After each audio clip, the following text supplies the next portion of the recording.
friends, welcome to TechTouch channel.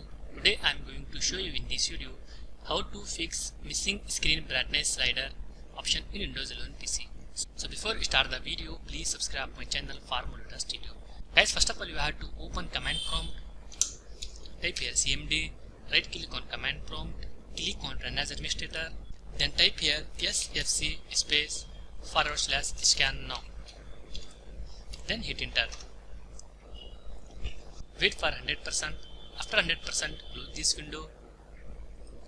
Right click on start menu, click on device manager, double click on monitors, right click on monitor, then click on enable device. After doing this, double click on display adapter, then right click on HD graphics, click on update driver. After close this window, go to the services, search here display enhancement services, right click on this, click on properties, select here automatic,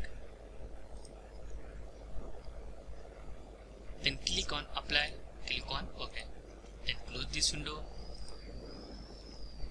open Windows setting, click on Windows Update, update your Windows if you have any pending. After doing all this method, once restart your PC or laptop, fixed your problem. So in this way you fix this problem. Thanks for watching friends. Hope like this video. If you like this video, please like, share and don't forget to subscribe my channel.